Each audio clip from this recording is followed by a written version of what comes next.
I'm Captain Shannon Archer from Moose Jaw, Saskatchewan.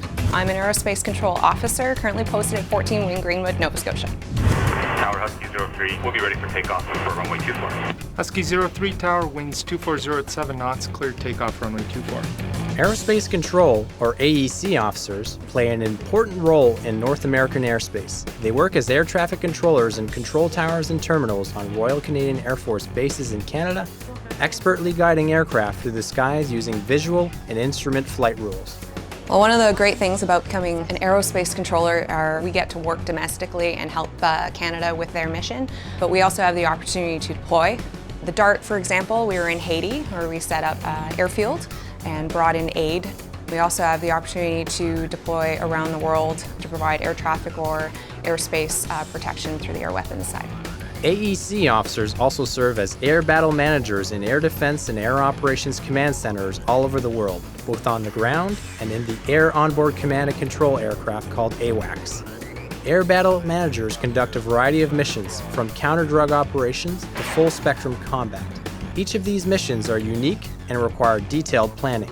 As tactical command and control experts, air battle managers position aircraft, sensors, and airborne systems to maximize the combat capability of the RCAF and Allied forces.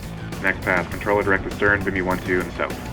At the Canadian Air Defence Sector in North Bay, Ontario, aerospace control officers lead highly trained teams that monitor a web of radar tracking stations that keep track of all air traffic over North America. They are responsible for detecting threats to Canadian sovereignty, runway alert Trenton, possible hijack south of North Bay, making critical real-time decisions if an intruder or threats are detected, safeguarding the airspace above our country. All players be advised, Stranger, bullseye 067, 24,000 feet, track southwest. Bimmy 112, confirm visual. Confirm visual. People ask me a lot if this job is stressful. I'd have to say yes, it is stressful, but in a good way. I thrive off the stress that this job does provide. The ever-changing dynamic and the ultimate unknowns that are going to happen every day is really what I thrive on and what most air traffic controllers really drive themselves towards. Other postings for AEC officers include supporting joint forces by going to sea on board Canadian warships as maritime fighter controllers and coordinating close air support for the Army.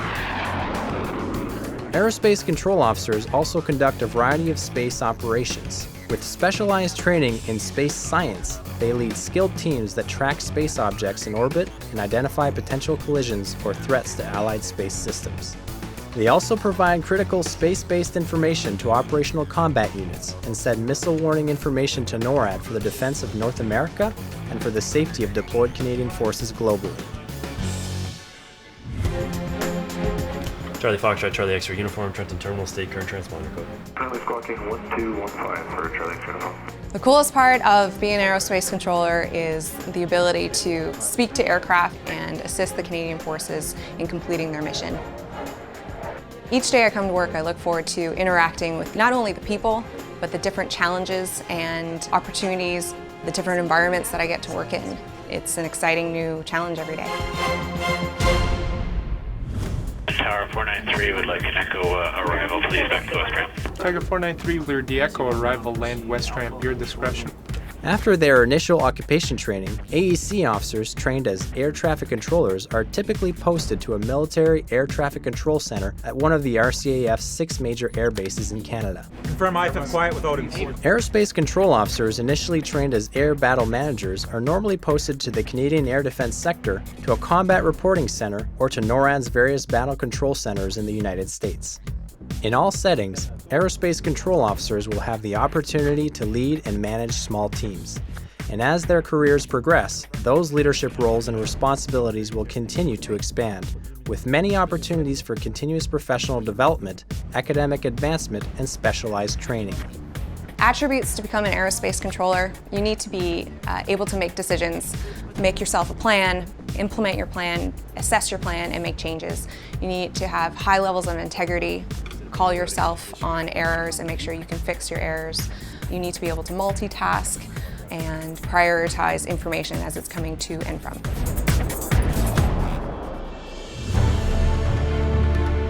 There's definitely days that I sit up in the tower or down in the radar sector when I get excited. Hunter 1-5, winds 270 at 7, cleared to land runway 26. I realize that this is what I get to do for a living. Not only am I an air traffic controller, part of the aerospace control trade, but I'm in the Air Force and I get to be a part of the bigger picture. I get to control aircraft, something that not a lot of people are able to do. I get to work in different places around the world, around Canada. The views are spectacular. I love my job when I come to work every day.